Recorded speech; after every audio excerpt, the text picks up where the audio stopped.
Oh, hello. I'm Jeremy Bloom, co-founder of Marketecture. And has anyone told you how chaotic our industry really is? It is absolute chaos. It's never been harder to predict the future of advertising than now. Cookies are going away. AI is knocking on the door. Regulatory oversight is shifting. Consumers are changing the ways we receive content on an hourly basis. So, let's cover these topics together. We welcome you to join us at our first Marketecture Live conference, where we're bringing together the smartest folks in advertising to talk about the chaotic nature and how to prepare. Join us on March 17th in New York City. Please go to marketecturelive.com and register now. Welcome to the Ad TechGod Pod, your window into the world of advertising technology and the people behind it. I'm your host, Ad TechGod. Welcome to another episode of the Ad TechGod Pod, where we connect with sales leaders shaping our industry. Today, we're thrilled to welcome Dave Simon, the Vice President of Sales at Viant. Previously, Dave worked at BrightRoll and helped with the Yahoo acquisition, where he was on the North American team helping build their programmatic sales team. He spent the past 15 years truly building programmatic businesses throughout the US, and he continues to do so at Viant. Dave, I'm super excited to have you here, and as a friend of the podcast and as a friend of Jeremy's, I love that you are joining me today. Thanks for being here. Hi, ATG. Thanks for having me. It's been so surreal and fun watching you and Jeremy and Ari build this business from afar. Rest assured, I'm honored to be here, and I'm excited to chat with you and get started. Thank you. Thank you for being here. And Dave, you know, your background's pretty incredible because you've spent quite a bit of time in the programmatic space. You know, when I looked at your profile, you had spent some time at BrightRoll, and that obviously was acquired by Yahoo, and that's really interesting to hear. But I'd love for you to take it to the very beginning. Like, how did you get into the industry, and what led you to lead up sales at Viant today? It's a long story. Like a lot of people, I've held a ton of roles within advertising. I've had twists and turns to get to where I am now, and I've definitely had my share of successes and challenges. So after I graduated from the University of Iowa, I was a bartender out of school. I wanted to get into the creative side of advertising, but I had no formal training. And obviously I couldn't get hired anywhere as a copywriter. But I had a friend of a friend who was a media buyer on the TV side. And she helped me land an interview at BBDO in Chicago. I got that job and I became an assistant media buyer. I was later promoted to a junior buyer where I was filling the country with Dodge, Jeep, and Chrysler TV and radio commercials. I was at BBDO for maybe 2 years, and then I pivoted to the sales side. I started to work at a rep firm selling local spot TV because I was quite simply just drawn to that side of the business. It felt a little more entrepreneurial to me. It excited me more, and I just chose to make the leap and follow that passion. That was kind of the first lesson for me was you need to like what you do. You need to feel some passion, some belief in what you do, because otherwise you won't be as good.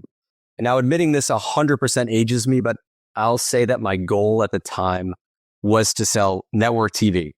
That was by far the coolest gig at the time. And after a few years at the rep firm, I jumped to selling network radio because I felt like selling network at any level in any sort of format would position me best for network TV. I worked at a small independent company called Jones Media America. I was selling network radio for maybe 4 years. And then overnight, the company was acquired and they let go of all the salespeople.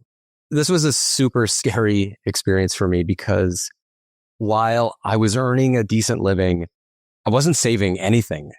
At the time, I just thought this would continue and money would keep coming in. And we had a baby. We were talking about having a second baby. So lesson number 2 was I learned the value of saving immediately after this experience. My wife was working in search marketing. She's a long time search and digital OG. And around this time, she started talking to me about moving to the digital side. And this was 2008. Online video was just starting to come on the scene. I could immediately see the value of it. There were a bunch of ad networks popping up like broadband enterprises and VO, and because I understood that the network aspect of grouping together like-minded stations or sites, and I loved the sight, sound, and motion of TV. I just knew this format was going to work. I wanted to find a way to get to this space. I wanted to be on the cutting edge of the business. It became important to me after leaving radio to try to push the boundaries of the space. So for me, online video was just the newest of the new, and that's where I wanted to be. However, just like when I couldn't get a job as a copywriter because I had no training or experience, I found a similar experience waiting for me when I tried to get a job in digital after a career in TV and radio. I lied during my interview experience, and We've all done that. and it's well documented within the company. They all know, but I somehow convinced a small video startup called BrightRoll to take a chance on me. You had mentioned it earlier. I joined there and I became employee number 19, and I helped open up the Midwest. At the time of acquisition, a spoiler alert, it was around 350. But I'll say opening up a market for a brand new company with a brand new format is a special kind of torture. And we experienced so many losses in those early days. But my boss, Brad, and I, we just kept grinding and working. And little by little, the business opened up like we thought it would. We made our first hire and then our second, our third, and we grew that company into a really large entity. As a company, we pivoted early to programmatic. So we turned what was an ad network into a programmatic DSP. For a long time, I thought we were the first until your friend, Jeremy Bloom, informed me that TubeMogul beat us by a few months. We were maybe the second DSP. BrightRoll was acquired by Yahoo in 2014. And that was such a huge collective achievement to go from a small startup where we were worried about making payroll or worried about keeping the doors open to having a large 9-figure exit was incredible. Yahoo was then acquired by Verizon and became Oath. And I stayed that combined company for a little over 10 years, ending as the head of agency trading desk sales for them and helping stand up the Yahoo DSP, which was a BrightRoll DSP. I mean, it was such a great experience, but Oath was such a huge company. I wanted to build again at a startup. I think I wanted that feeling of success that we had at BrightRoll. And so I rejoined my BrightRoll boss at a company called Cubic that was in the mobile location space. It was interesting technology. I stood up their programmatic sales. Then I went on to the BD side. I got some BD experience, and it was a great move. And then March of 2020 happened. The pandemic happened. Nobody moved. We were all stuck in our house, and there really wasn't a ton of use for a mobile location company. I mean, that also hit the digital out of home business really hard too. You're right. Our friends at Clear Channel had trouble. Yeah, a lot of digital out of home, a lot of like geolocation focused companies. Really, streaming was the only one that benefited after like a small lull for a few weeks where all the budgets were pulled, and then suddenly came back, and then the user base just like popped like crazy. But yeah, that was a very odd time. Tell me about it. You're right. Even thinking about it now. That's when I created this account, Dave. That's how weird it is. See, so look how far it's come. During this time, the next move I made, I tried something outside of ad tech. I think it's something that a lot of people think about doing. So I found a company called Convoy, which is in the logistics space, and they were building a DSP of freight. Don't spend a ton of time here, but one big learning is that I don't like logistics. I don't want to solve the problems that we were trying to solve. And I wanted to get back into ads. I missed the business. I wasn't able to be a very successful leader in logistics because I didn't know anyone. I didn't know the business. I couldn't mentor or grow talent or remove any obstacles. And right around this time, Viant approached me. They were looking to pivot their business to be more programmatic focused. They talked about a new slate of products and being really big into innovation that they wanted to release. And it was a good match. I've been here for over 3 years and it's been great. And to their credit, Viant does have a large history of innovation, and we've been seeing a lot of that on display recently. I've had Chris and Tim Vanderhook on the podcast twice now. One is just a regular meet the guests kind of podcast like I'm doing with you. And then I'm starting to do more kind of ad hoc episodes with breaking news. So I did some on the Google antitrust. They're great guys. Like they're super innovative. They're quite funny. They have a great personality together. And I love that they come as a pair. It's like I asked Tim, but Chris came. I think the first time I was like, hey, Chris, will you come? He's like, I'm bringing Tim, which I think is pretty cool that they're brothers. They work together. They're co-founders. They got a cool sense of humor. And then like they just don't leave each other's side, which I thought was pretty awesome that they do that. Would it surprise you if I told you there's a third brother? I know that there's a third one too. And he does, he's what, chief? Is he in charge of partnerships? He is not. I'm going to let you guess. But Russ Vanderhook is also very involved in the business, not in front of camera so much, but he's also in every meeting. He's with them all the time. There's another brother that's not involved in the business, but these three are involved in the business. Yeah, I think the story was he gave him some money to buy the domain when they first started or something like that. Like they needed the money to get started and he like put in money. He said, if I give you the money, then I get, equal share. So they all started together. It's pretty impressive. Dave, like as you've looked back and like now you're at Viant, you're going on 3 years. You had a little bit of I want to say bumpy ride, but like a bumpy ride during COVID, which totally makes sense and that happens. What direction do you see Viant moving in over the next 12 to 18 months? Because it's obviously innovating and creating new ways to work with clients. Like how are you seeing, I guess, the industry and the world around you? I definitely did have a bumpy ride and I'm pretty upfront about it. I think it's important. Yeah. And nobody has a career that is up and to the right all the time. And I'm happy talking about it. I think those experiences help shape us moving forward. So it's totally fine. I lost my job 6 months after buying my first condo. And it was 4 days after the birth of my first kid. That's a rough one. It was a rough one. And I held it back for about a week before I told my wife when we went on a walk. And she looked at me and said, what are we going to do? I'm like, I don't know. We'll figure it out. It makes you realize that you're not unstoppable because at that point I felt like I was on fire, right? Like started a family, bought a place, got a little bit of money in the bank. I'm on the right path. And then the rug gets swept out from underneath you. And you're like, I got to rethink the way I do things. We got to save a little bit more, maybe not spend as much. Maybe things can change really quickly. So it just changes your perspective on everything. And it happens to a lot of people. You're right.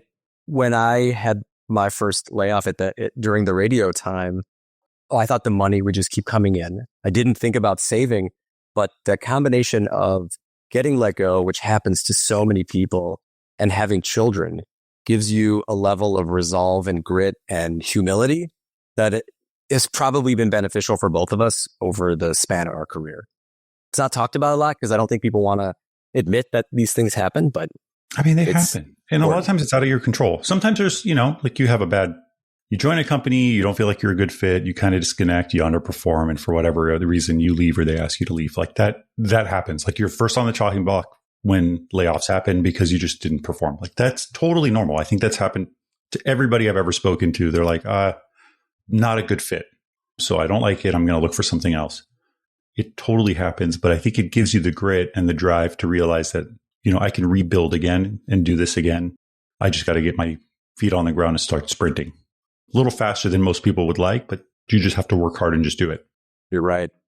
So to get back to your question about where I see the business, I think the biggest trends that I'm seeing are AI and CTV, cookieless future, privacy, identity. The only thing I would add is feels like, and maybe it's related to what's going on with Google and the Department of Justice, but it feels like there's a marketplace that's looking for alternatives to the walled gardens and to other large companies. So that leaves an opening for innovative small companies, challenger brands to create products that have a strong market fit, that give them an opportunity to thrive. And that helps the whole business move forward. Identity is a hot topic. And your acquisition of Iris was really interesting to me. And I think that's why I jumped on so quick with Tim and Chris. Where do you see that kind of heading with, signals being lost, with cookieless world moving forward, with clean rooms, both the positive and the negative of clean rooms? Like, do you see identity being a hot topic even throughout 2025? I definitely do. And I'll tell you, I listened to your podcast with them. It was great. Granted, yeah, I work at the company, so you can take my feedback with a grain of salt. But I love the fact that you just reached out to them on Twitter. Chris responded. You had him on a pod within 10 hours or something. That's pretty incredible and wasn't possible 10 years ago. Doesn't feel like that would be possible. So, but again, to get back to your question, yeah, I think identity and privacy and cookie lists, those three are sort of linked together, and they're going to be a hot topic for a very long time. Apple and Google are continually obfuscating signals, and signal loss is going to continue.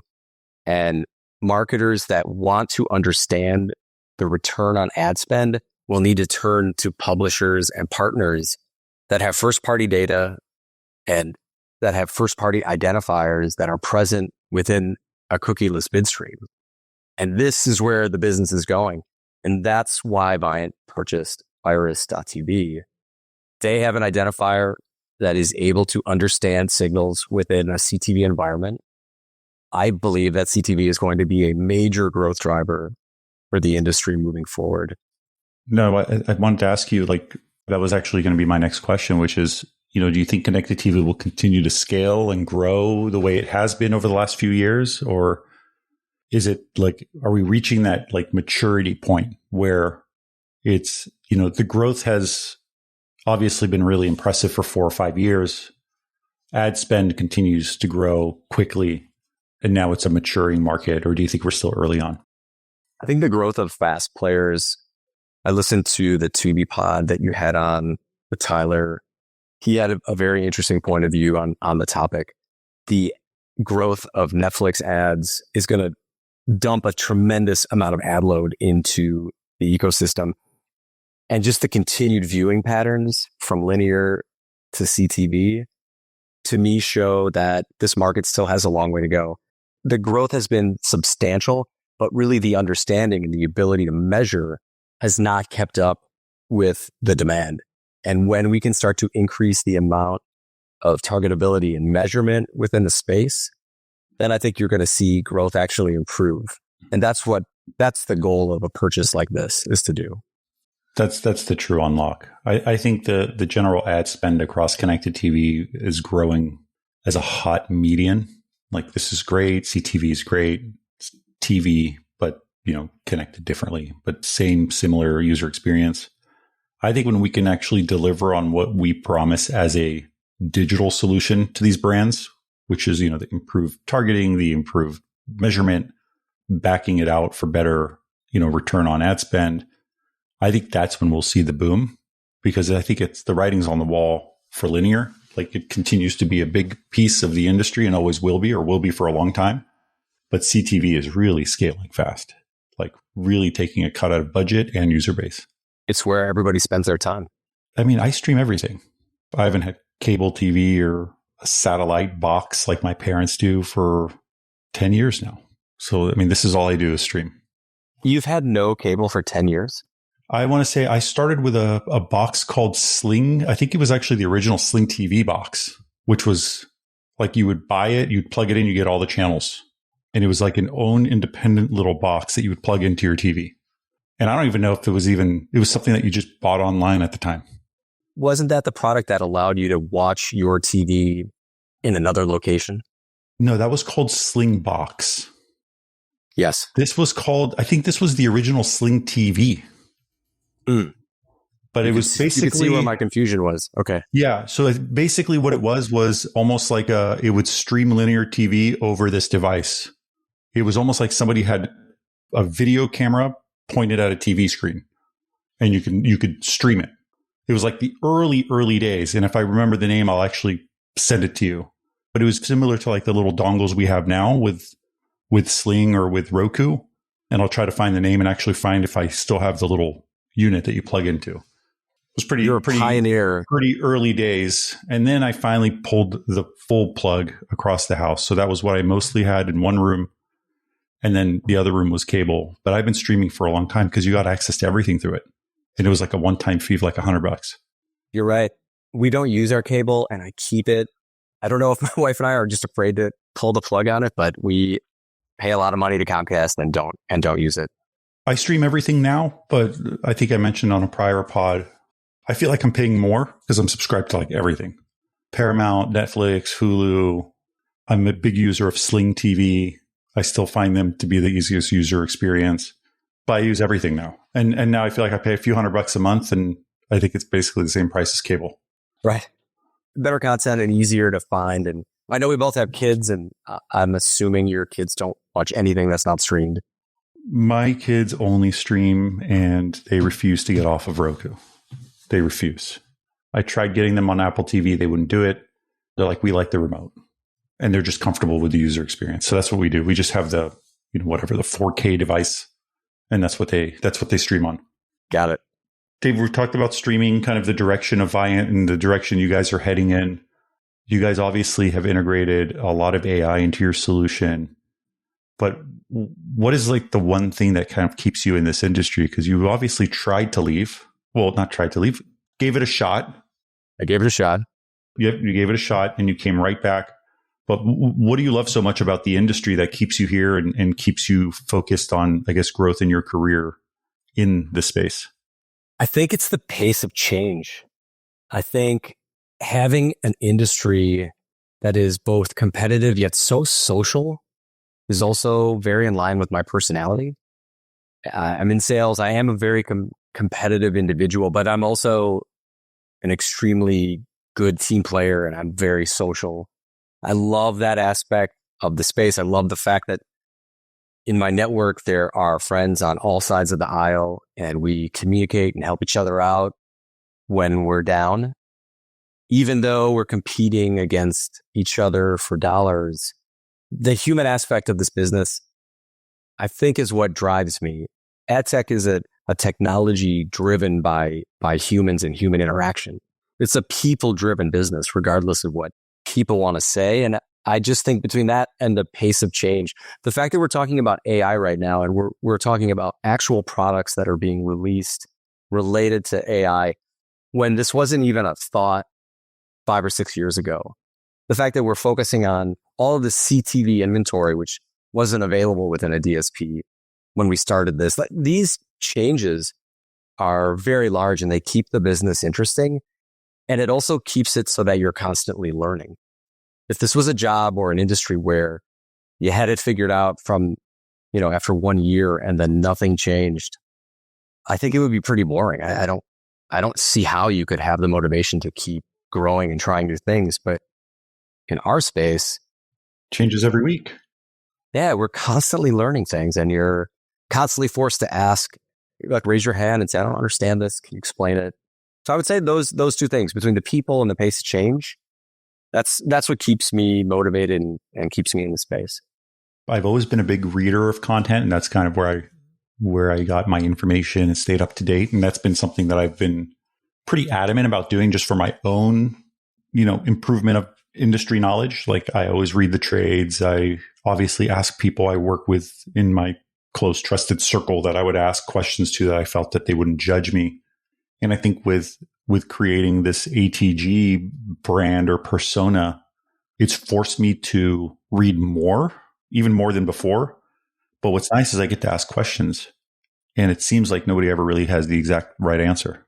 It seems like everybody has an opinion. So it also kind of solidifies that we're changing so much and so fast that if the industry leaders don't have a exact answer to every question, it makes you feel like, okay, good. I do have a good understanding of what's happening. And we're all trying to figure out what's next. And we're all learning together. And we're watching each other to see how people innovate and solve for this problem. And I think it's kind of refreshing. And that's what keeps me wanting to be in the industry, is like, you just don't get bored.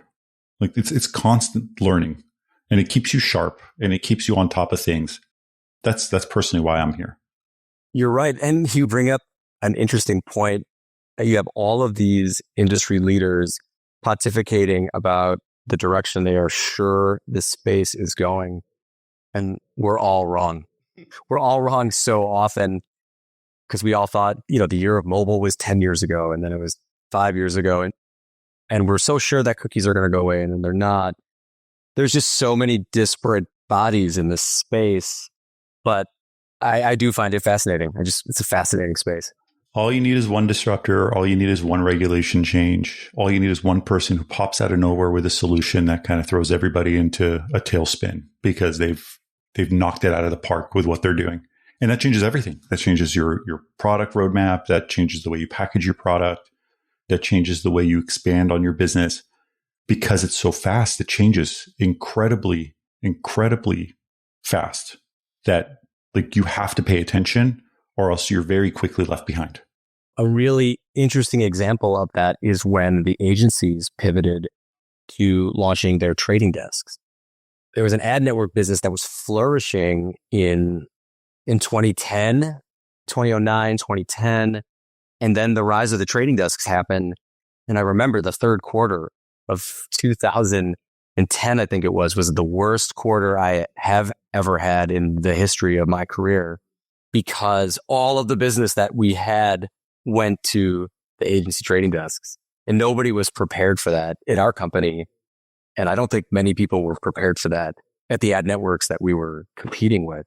That's an example of just immediate disruption that takes the industry by storm. Yeah, the brands wanted to take over their buying and they did it.